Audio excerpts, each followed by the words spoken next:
The wind moaned through the dry canyon like a wounded animal the day she staggered onto his land, dragging a burlap sack behind her, her hands blistered, her dress ripped at the hem, and her eyes wide with a fear too old for someone so young. The rancher, Elias, had been alone for 12 years since his wife died in childbirth and left him with nothing but silence and dust, and in all that time, no stranger had crossed his fence without a reason, so when he saw the girl, no more than 19, collapse at the gate, he thought she might be a ghost or some terrible omen sent by the desert itself.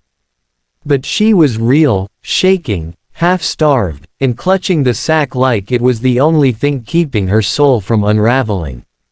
He brought her inside, not out of kindness, he'd long forgotten the feeling, but out of instinct, like saving something fragile just because you can't bear to see it break. She didn't speak for hours, only stared at the fire and whispered prayers under her breath, cradling the sack against her chest even while she slept. Elias didn't press her. He'd learned a long time ago that some wounds only bleed deeper when prodded. But on the second day, as he handed her a tin of stew and a wool blanket, she finally spoke.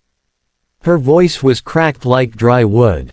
"Please, whatever you do, don't open the sack." Her fingers clenched around it, knuckles white. "Swear to me." He blinked. "All right," he said, nodding slowly. "I swear. But curiosity is a dangerous thing, especially in the heart of a man who has spoken to no one but cattle and crows for over a decade." The girl's name was Mara. She said little else, but helped around the ranch, tending the goats, sweeping the porch, cooking meals in silence. At night, she sat with the sack on her lap, rocking gently as though something inside it needed soothing. Elias told himself it didn't matter. That it was none of his business. But every night the whispers grew louder, her tears more frequent, her nightmares more violent, until one night, as the fire crackled and she slept in the corner, Elias stood over the sack and just stared. It was small, maybe 2 feet long, and lumpy, like it held something fragile and terrible at once.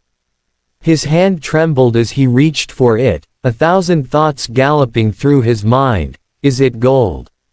A relic? A severed limb? A child? But just as his fingers touched the knot, her voice pierced the silence. No. Raw, terrified, broken. She scrambled to her feet, hands outstretched, eyes wide with desperation. "Please, please don't." Her knees gave out, and she crumpled to the ground, sobbing into her skirt. "You promised." Elias fell to his knees beside her, ashamed, helpless. "I'm sorry," he muttered. I didn't mean to." She clutched the sack tighter, as if shielding it from the world. "I told myself I wouldn't burden anyone with this," she said, tears running in rivers down her cheeks. "But if I don't share it, I'll never be free." And then, without another word, she untied the knot herself. Slowly, deliberately, the fabric peeled back, and what Elias saw made his breath catch and his soul collapse. Inside was a tiny pair of worn-out baby shoes, a faded stuffed rabbit, a swaddled blanket soaked with dried blood, and a silver locket snapped in two. Mara couldn't speak. Her mouth moved, but the words were choked by pain too big to fit through. Elias stared at the items, and then at her, and it all made sense. The way she walked like something was missing. The way she rocked like something once lived in her arms. "He was mine," she whispered. "My son. His name was Amos. He was all I had after they burned our village. We survived on scraps, slept under trees, hid from men with guns. But the fever came, and I couldn't find help in time." Her voice cracked. "I carried him, for 3 days after he died. I couldn't leave him. I couldn't bury him. I wrapped what I could in this sack. Everything that proved he existed." Elias didn't speak. He couldn't. He only knelt there beside her, his heart splitting in ways he didn't know it still could. Because he saw in her what he had buried in himself, his own baby, lost in childbirth, and the wife he couldn't save. The grave he dug with trembling hands and the years of silence that followed. He reached for the locket. Inside was a tiny sketch, a boy with curly hair and bright eyes. He looked like he could have laughed. Could have lived. He mattered, Mara said softly, voice like crushed glass. Even if no one else saw him. Even if the world forgot. Elias took her hand. I see him, he said. I see you. The next day, they rode to the ridge where the wildflowers still grew even when the drought tried to kill them. Mara placed the sack beneath the tallest oak, whispered something only the wind understood, and cried, not the scream of fresh grief, but the sob of someone finally letting go. Elias stood behind her, hand on her shoulder, silent as ever, steady as always. And when they rode home, the air between them had changed.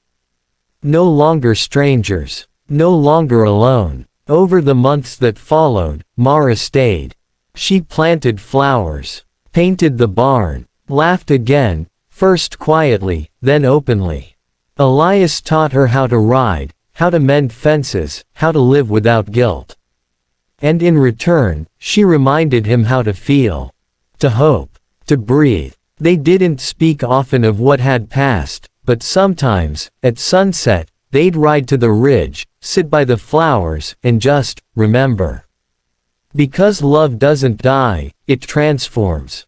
It becomes the strength to carry others, the courage to keep going, and the grace to heal beside someone who chooses to stay.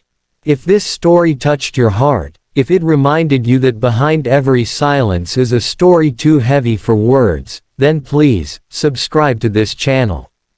Here, we share the stories that break and rebuild us, the truths that don't make the news, and the moments that remind us why it still matters to care.